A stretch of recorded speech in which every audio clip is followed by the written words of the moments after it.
And good morning and welcome to another live stream. Today I want to go through and have a look at the reforms that Bill Shorten was talking about on the 7:30 report last week.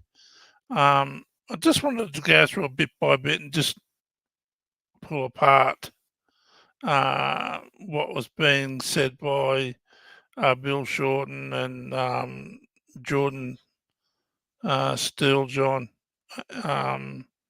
There's a lot of there wasn't the information wasn't 100% correct in my opinion, so I just wanted to go through it. So I'll just get you to play that, please, Chris.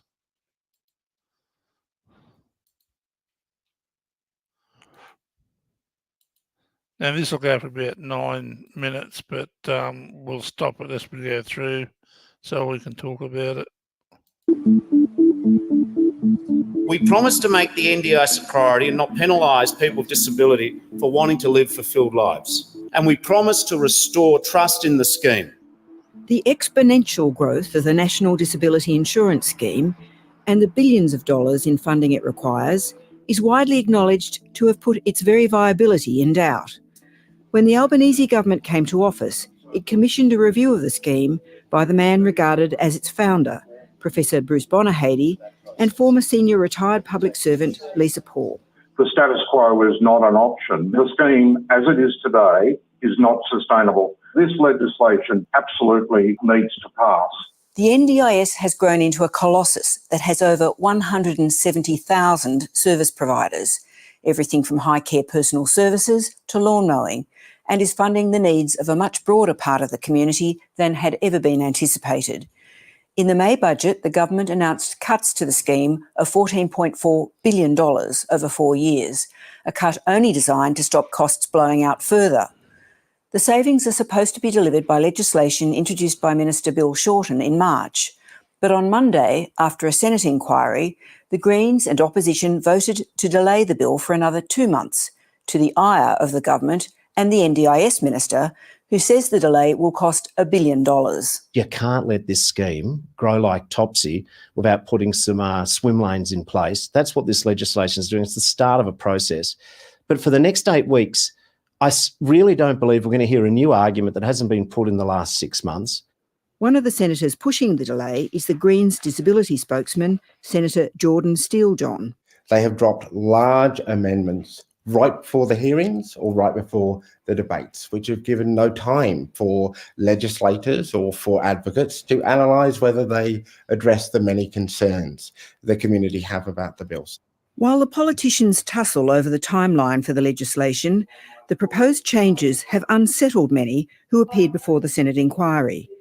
A fundamental idea in the NDIS has been that it provides support on the basis of what can be argued and assessed to be reasonable and necessary to someone's particular needs, rather than generic supports. The bill proposes a shift from reasonable and necessary supports to a restrictive list of permitted supports claimable from budgets based on yet-to-be-developed needs assessments. We firmly believe that the legislation must not be changed until all assessment tools, calculation methods and processes have been co-designed and reviewed by the disability community. The deep concerns that the disability community have with the bill, and they are concerns shared by the Greens, is that it grants the federal government extraordinary new powers to control the lives of disabled people, to decide. Listen, Jordan Steele, John, you've got to stop referring to people as disabled. We're people with disabilities, not disabled people. You put the person first, disability last. You need to include the person, not the disability. If you want to refer to the disability community, that's fine, but it's either person with a disability or people with disability. It's simple, very basic stuff. And if you can't get that through, and I've mentioned this numerous times before, if you can't understand it, then you need to step down from what you're doing. It's just basic principles of putting the person first, disability last. Now, I've always said from the very start that the NDIS was rushed out.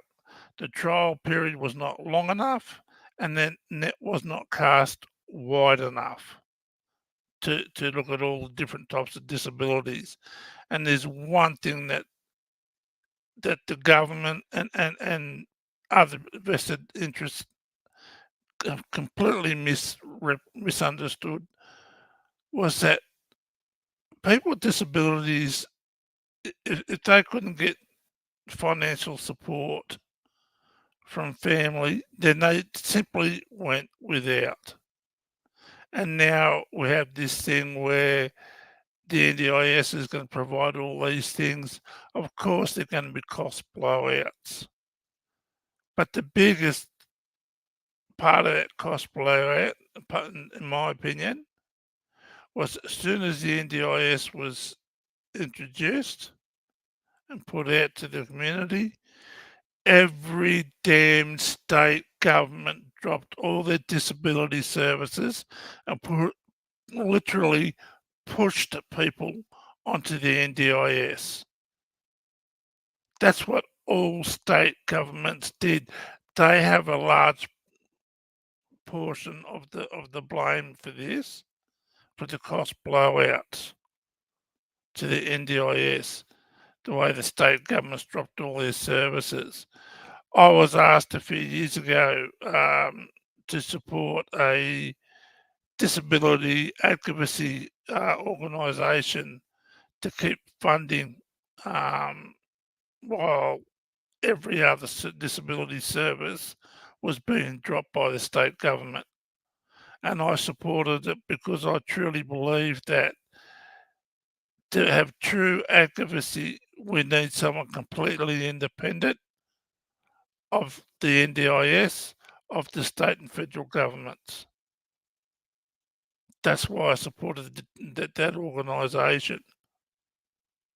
Now, with these reforms, the state government the federal government now wants the states to reintroduce some of their disability services. So they're going to have to do this from the ground up. They're going to have to build these services up.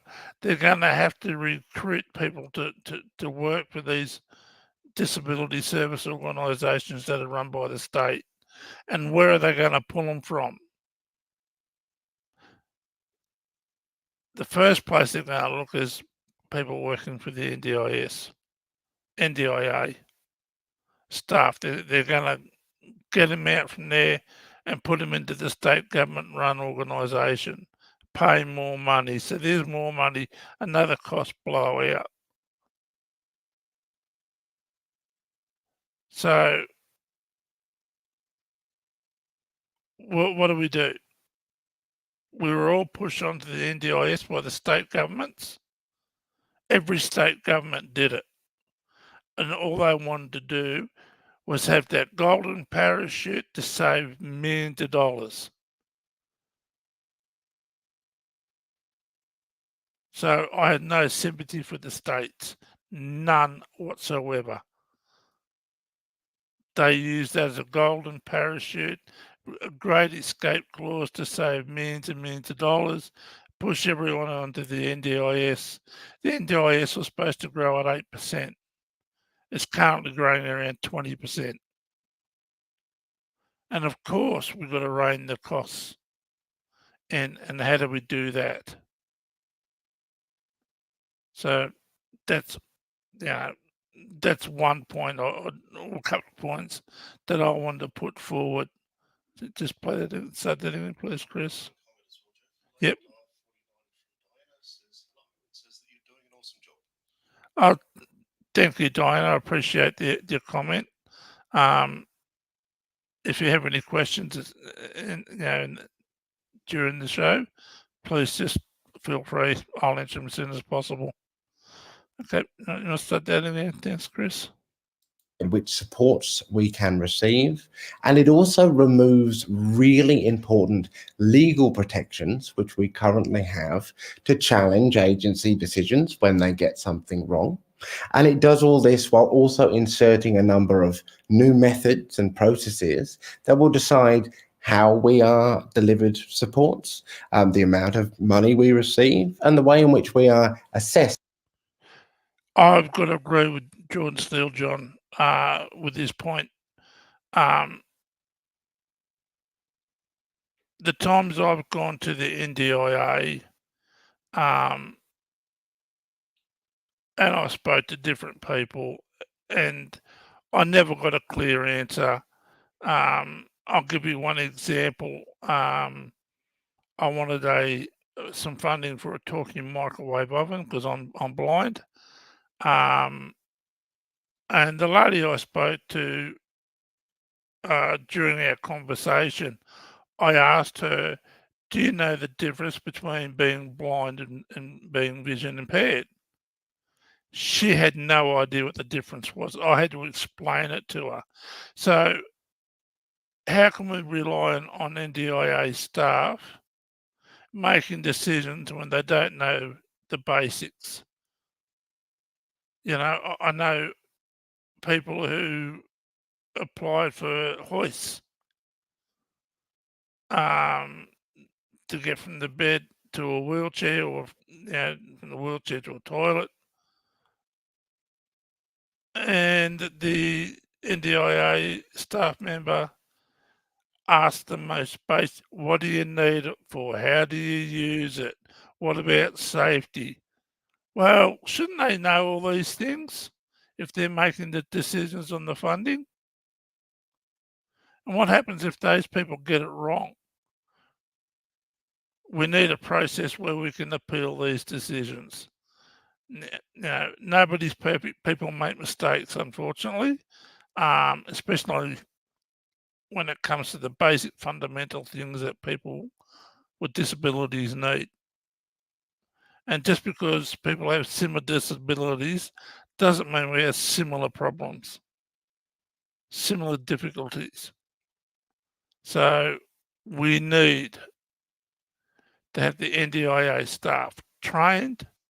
We need, if they're going to make a decision on what we can and can't have and how we can and can't use it, then we need to have confidence that those people know what they're talking about. And if they don't know what they're talking about, they don't have that job. Simple as that. And if they do make a decision and it's wrong, we do need an appeals process that's quick, very quick. Somebody's life depends on it. Somebody's health issues depend on these decisions. So we need to be able to make an appeals process and make it so that it's very quick, so the resolutions or the outcomes are done as quick as possible. Start that again, please, Chris.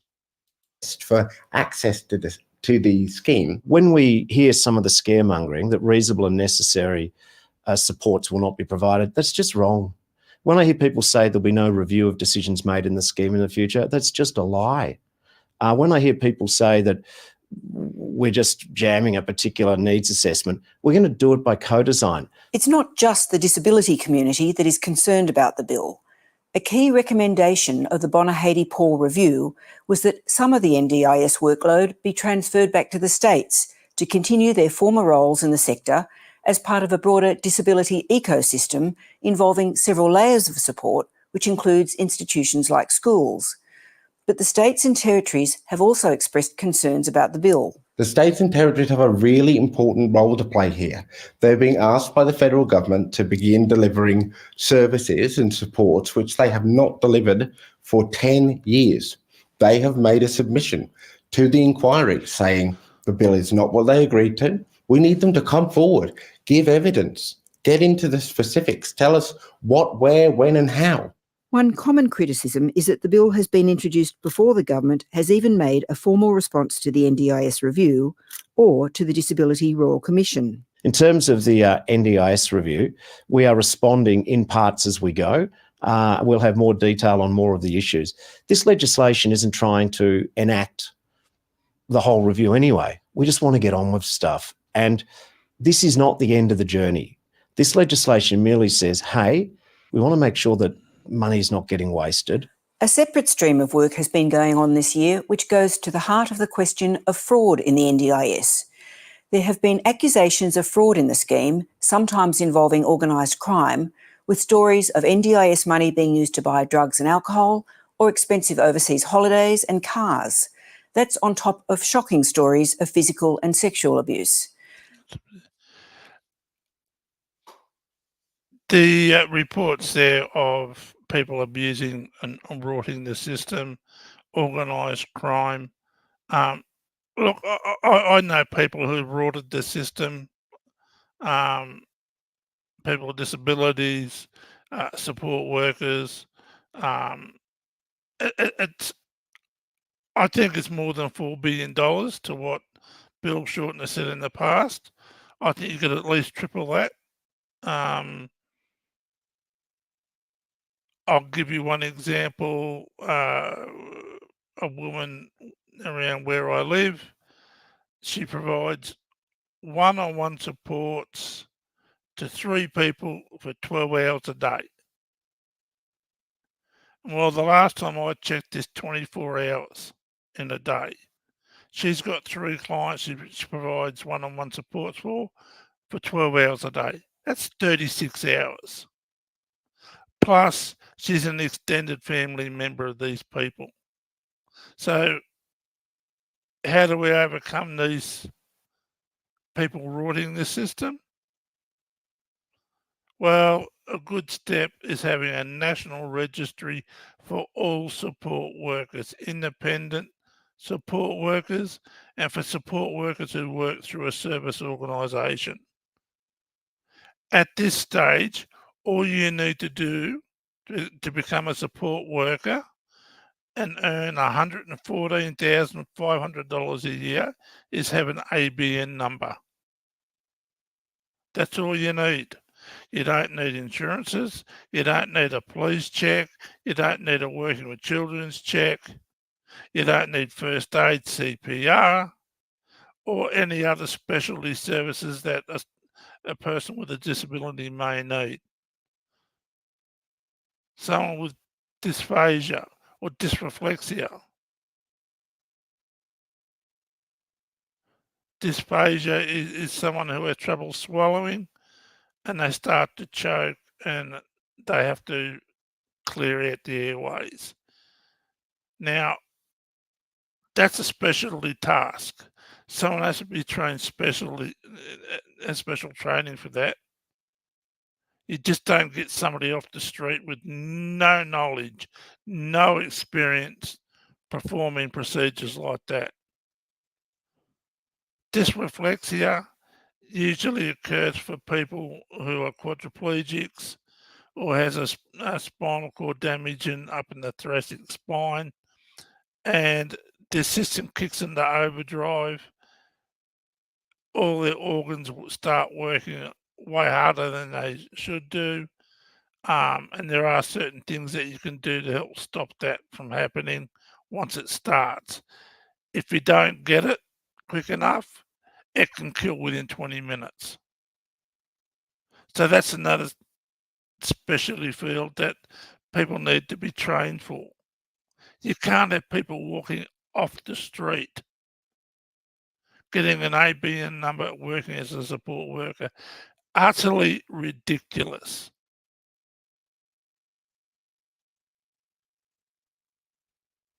It is beyond belief how people want to use unqualified and untrained support workers. Now, I'm not talking about people who may be out there cutting someone's grass or, helping around that house, cleaning it up. I'm talking about doing personal care, taking them out for the day, taking them to the movies, where something may happen and they need to act quickly. And without that training and that education, that person with a disability is at risk. We need to have all support workers have a basic understanding of basic first aid. I just don't understand all those people who are opposing a national register. This also will help decrease the possibility of fraud.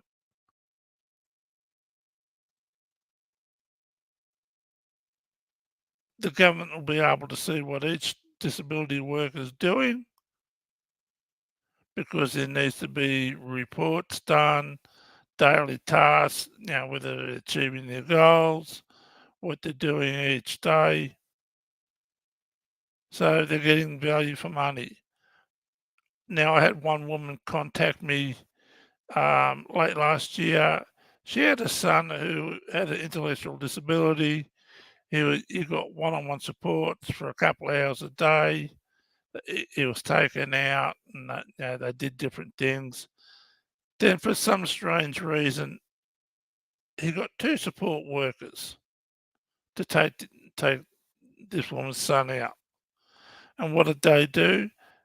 They took him to a fast food place, gave him $20. He bought all his crap to eat. He ate and ate and ate until he made himself sick. And what were the support workers doing? Sitting back, drinking coffee and having a cigarette and talking. That's not providing supports. I've had a lot of people contact me over the last 18 months with different issues with support workers. So, I don't know.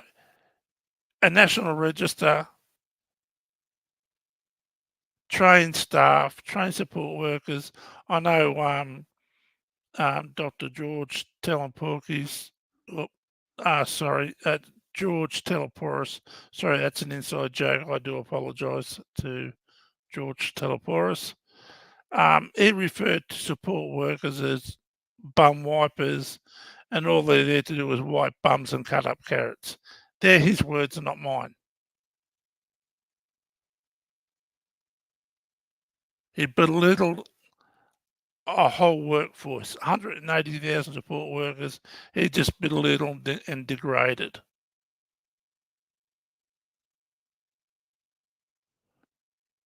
Why isn't he on the IAC? Now, written to Bill Shorten, the minister, and I've contacted the EAC, Every Australian Counts, where Dr. George Teleporis is chairperson, and lodged a complaint. They've acknowledged receipt of my letter, yet I've heard nothing. Why is he not being removed? Why is he being protected? Just because he has a disability doesn't mean he can't be held accountable for what he says and does.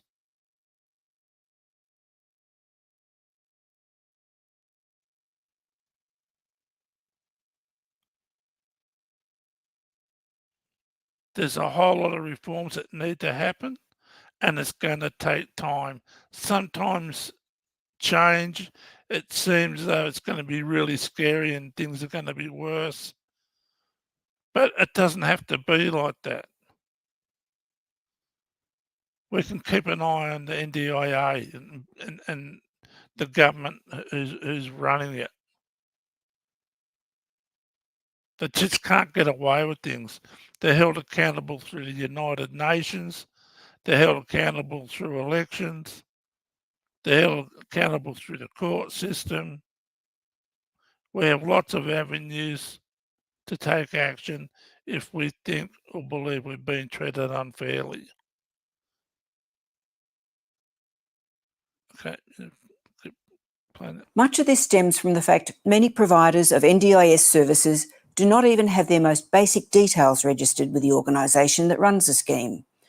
A task force has been reviewing how to properly regulate the massive NDIS workforce in line with the findings of the Bonahady-Paul review. What's emerged over the 10 years since the NDIS commenced is a system which is now largely unregulated. There are 160,000 or more unregistered providers. We don't know who they are, what services that they provide, whether they've got insurance, whether they've got the necessary qualifications for those services, and there are just 15 or 16,000 active registered providers. This was never the intention of the scheme. We've seen time and time again examples of fraud and deception and misuse of the scheme. So here we have a $10 billion scheme, but only 1 in 10 providers are registered.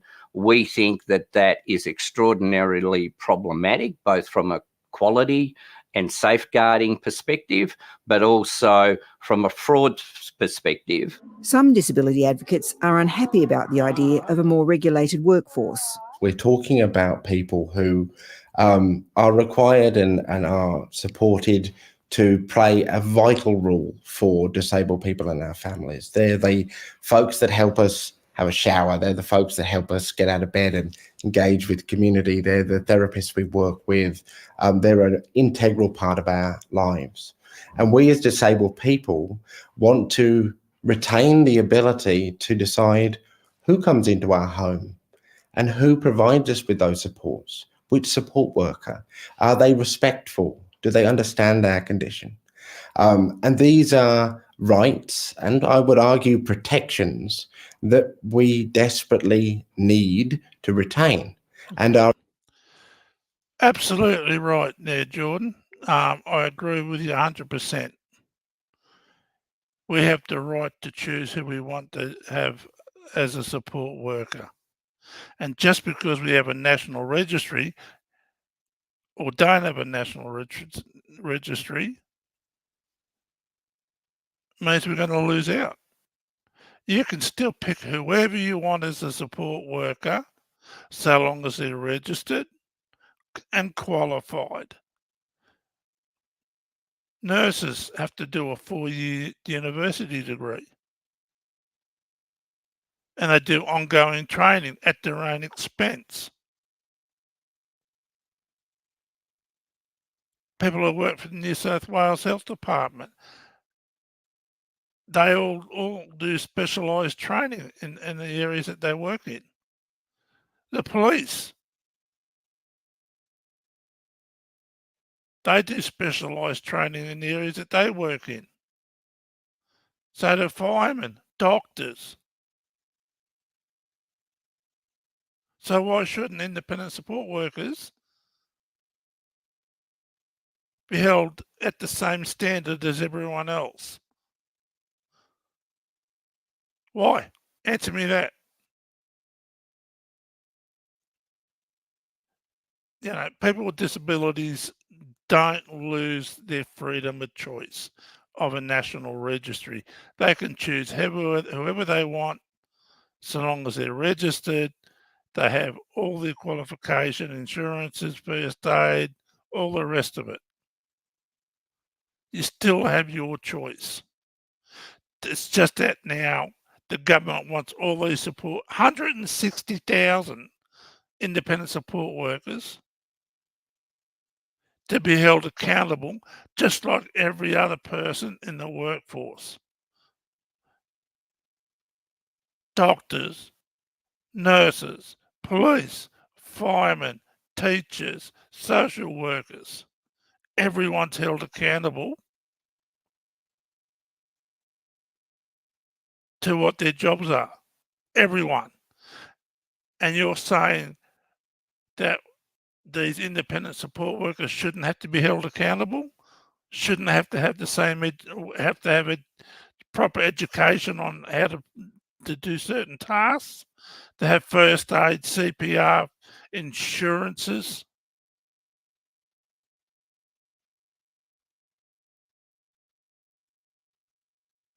For God's sake, why are these independent support workers such delicate little flowers that they can't be held accountable like every other person who's working?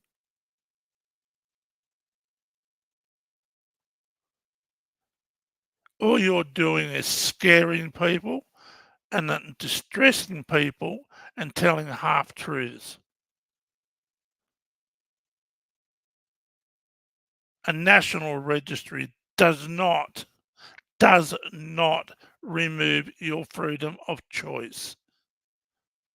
It protects you against people who don't have the experience or the knowledge to do what support workers are required to do. It's as simple as that. Tell the truth. Stop scaring people, Jordan Steele John. Are at risk if we move to a one-size-fits-all approach, as recommended and as is being pursued, unfortunately, by the government. A bit like the argument about reasonable and necessary support, the idea of disabled people retaining full control and choice over the support they receive and from whom is a threshold issue for some in the disabled community who are resisting any moves to impose a registration system on providers. The comparison of control and choice and registration is a completely false comparison. Having a system where control and choice, because there are no checks and balances, can lead to participants incurring very large debts, being subject to fraud, being subject to exploitation, is not a system with the appropriate quality and safeguarding standards that are needed. But those who have to work in the system say it is no different from regulations that apply to other critical workforces. We see it every day when we bring an electrician into our home or a plumber into our home. We know that they are properly trained and that they are properly certified to carry out the work that we're asking them to do. Similar to health professionals, pharmacists in our community, that doesn't impact on our choice and our control. We have the choice of all of those properly regulated and trained and qualified workers that provide quality services within our society. So we do not see that that a good proportionate registration scheme of all providers and workers would impact choice and control for people with a disability. The task force is due to hand down its recommendations on the NDIS workforce in coming days. Okay, so you've heard my views and opinions through that. Don't take my word for it. Do your own research. Ask around. Don't be afraid to ask questions. You know, before I come to my conclusions, I did exactly that. I went to different people who had different views and opinions, and when I asked them questions, they gave me the answers that they truly believed in, and from all those questions that I asked, I was able to form my own opinions. Reforms need to happen. If we keep going the way we are, it's going to blow out way too much. And all the taxpayers are going to do is say, shut it down. And we'll go back to what it was prior to the NDIS. Either we can afford something or we go without. From 1989 until I got onto the NDIS, all I did was go from the TV to the computer to listening to music. That's all I did. I couldn't afford to do anything else.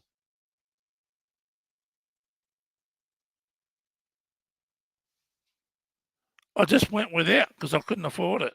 Now I've got the NDIS, I'm able to get the things that I need to help me do different things that I wanted to do for a very long time, for 30 years. Now, I lost my sight in 1998 because of MS.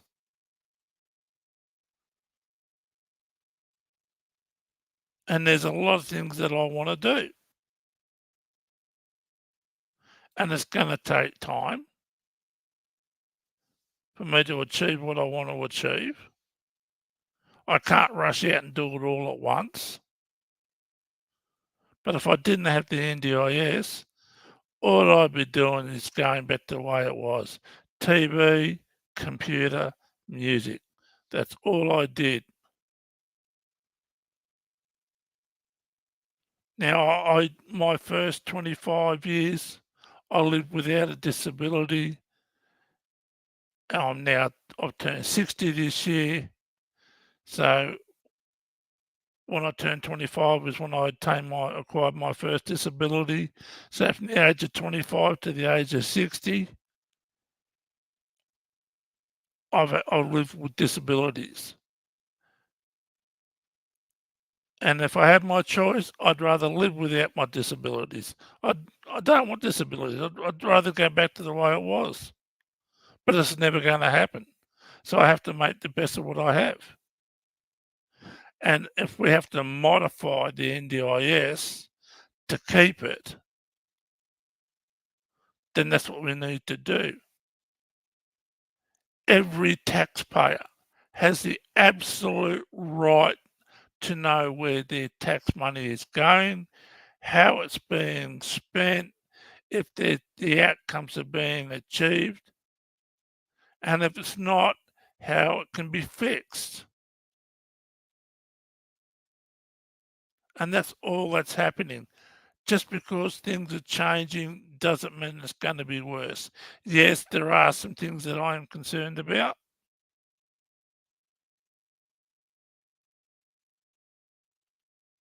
That I've already explained.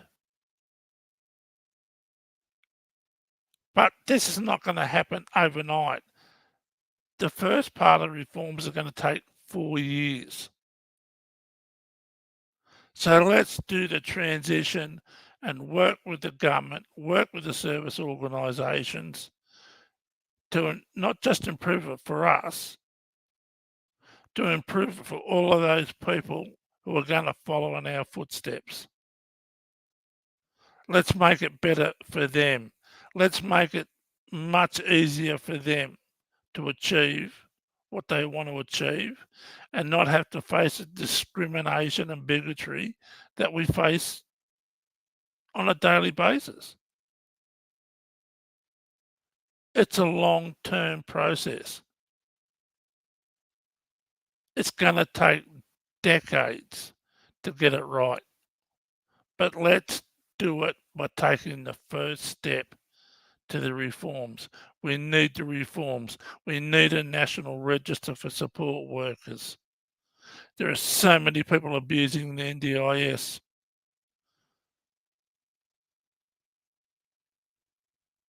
Well, actually, I'll rephrase that. The people who are abusing the NDIS are making it much harder for the overwhelming majority of people who are not doing the wrong thing, who are doing the right thing the right way. And there's one thing that the media never focuses on, never.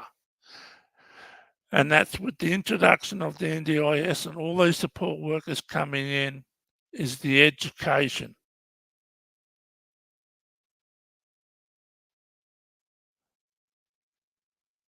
Education on how people with disabilities do things, what people with disabilities expect,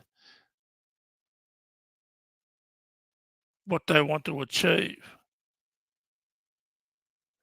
There's been so much good that's come out of it. 19% of the NDIA workforce has a disability. 19%. That's fantastic news. But the media never focuses on it because it doesn't scare people. It doesn't scare all the taxpayers. And all of the good work that all the support workers do doesn't make the media unless they make a mistake and somebody gets hurt. Then it's newsworthy. But all the good work that they do isn't newsworthy because it doesn't do anything for ratings. So all the media outlets can bite me. They failed the general community. They failed people with disabilities. They failed support workers. They're only interested in scaring people, alarming people, and telling half truths.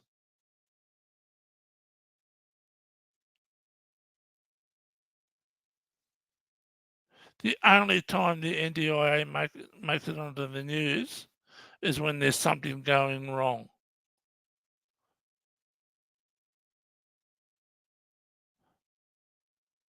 And I think that's atrocious.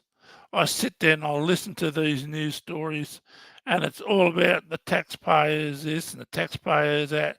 But what about all the good it's done?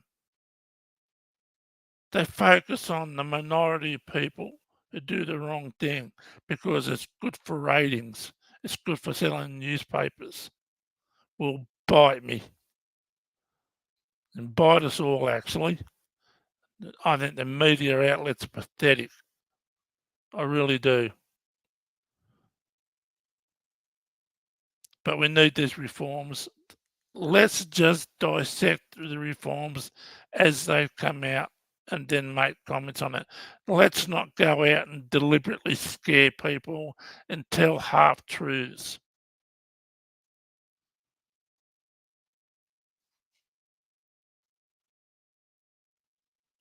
Which a couple of main people are doing, I've already mentioned. So that's my rant for this week. Next couple of weeks I won't be here. I recently come up with heart problems. I found out through my Apple Watch, which I bought through the NDIS because of my mobility. I often trip and fall, and I fell a few years ago and broke my hip. So when I fall, the watch goes off and reaches out to my first aid contacts. But the health app, it vibrated and I looked at it and said, warning, a heart fibrillation detected, see your GP. So I did. And he said, the doctor said, they're not that reliable, but we'll put a heart monitor on you anyway, which I did do. And I got the results back.